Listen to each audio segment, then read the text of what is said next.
Trick number 66. இது gravitation சாப்டர்ல வரக்கூடிய ஒரு கான்செப்ட் தான். நம்ம ட்ரிக்ஸ்க்கு போறதுக்கு முன்னாடி இது வரைக்கும் பாருங்க 6 to 8 ட்ரிக்ஸ் வரைக்கும் பார்த்துருக்கோம். இந்த ட்ரிக்ஸ் எல்லாம் திரும்ப திரும்ப போட்டு ப்ராக்டிஸ் பண்ணீங்கன்னா தான் இது நீட் எக்ஸாம்ல வரும்போது நீங்க பார்த்ததுமே ஆன்சர் பண்ண முடியும். இல்ல அப்படின்னா அந்த ட்ரிக் நம்ம யூஸ் பண்ணிருக்கோங்கிறது தெரியும், அந்த மாடல் தெரியாம போயிடும். அதனால நிறைய தடவை போட்டு அதை ப்ராக்டிஸ் பண்ணுங்க. நிறைய டைரக்ட் ஃபார்முலாஸ்லாம் இருக்கு, அதெல்லாம் பார்த்துக்கோங்க. சின்ன சின்ன கான்செப்ட்லாம் நிறைய இருக்கு, அதெல்லாம் சின்ன சின்ன கான்செப்ட் தான், அதெல்லாம் பாருங்க.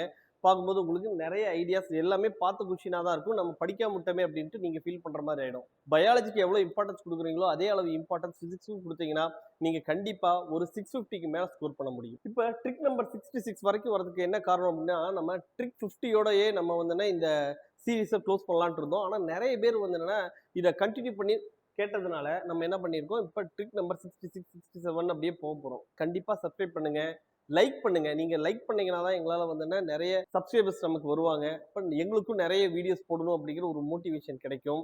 அப்ப கண்டிப்பா லைக் பண்ணுங்க, ஃப்ரெண்ட்ஸ்க்கு சஜஸ்ட் பண்ணுங்க. ஓகே, இப்ப ட்ரிக் குள்ள போயிடலாம். இப்ப gravitation same density G dash in a new planet, இது என்ன ஐடியான்னு பார்க்கலாம்.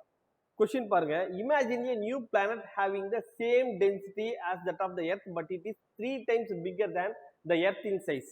ஒரு பிளானட் இருக்கு, அந்த பிளானட் வந்து எர்த்துக்கான டென்சிட்டி என்ன இருக்கோ அதே டென்சிட்டி தான் இருக்கு. ஆனா எர்த்தை விட அது 3 times பெருசு. If the acceleration due to gravity on the surface of earth is g and that on the surface of the new planet is g dash, then g dash is equal to surface of the earthல வந்து acceleration due to gravity g ன்னு சொல்லிட்டாங்க.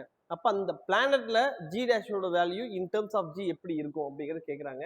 இதுக்கு regular procedure வந்து பாருங்க, g ஓட value gm/r² போடுறோம், ஒரு density போடுறோம், அப்புறம் போட்டு கம்பேர் பண்ணி வந்து 3gங்கிற மாதிரியான ஆன்சர் கொடுக்குறாங்க. ஆனா இதுக்கு பார்த்ததை ஆன்சர் பண்றது எப்படின்னா, என்ன வேல்யூ கொடுத்துருக்காங்கன்னு பாருங்க. கொஸ்டினை படிச்சு பாருங்க. சேம் டென்சிட்டி அப்படிங்கறது கொடுத்துட்டாங்க. சேம் டென்சிட்டி கொடுத்துட்டாங்கன்னா நியூ பிளானட்ல எவ்வளவு ஆக்சலரேஷன் டியூ டு கிராவிட்டி இருக்கும்னா, இங்க இது வந்து பாருங்க எவ்வளவு டைம்ஸ் பெருசு, 3 times பிக்கரா, அப்ப 3g அவ்வளவுதான். ஒருவேளை 4 times பிக்கர் அப்படின்னா என்ன வரும், 4gங்கிறது வரும்.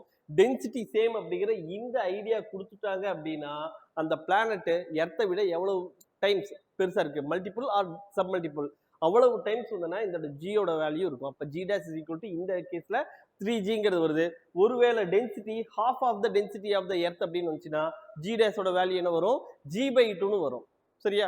இதுக்கு தேவையான ப்ராக்டிஸ் கொஸ்டின்ஸ் வேணும் அப்படின்னா ட்ரிக் நம்பர் 66 அப்படிங்கிறத போட்டு உங்களோட நேம் அண்ட் டிஸ்ட்ரிக்டை 9750771555 அப்படிங்கிற இந்த நம்பருக்கு நீங்க ஃபார்வர்ட் பண்ணுங்க. உங்களுக்கு தேவையான ப்ராக்டிஸ் கொஸ்டின் உங்களை தேடி வரும். தேங்க்யூ.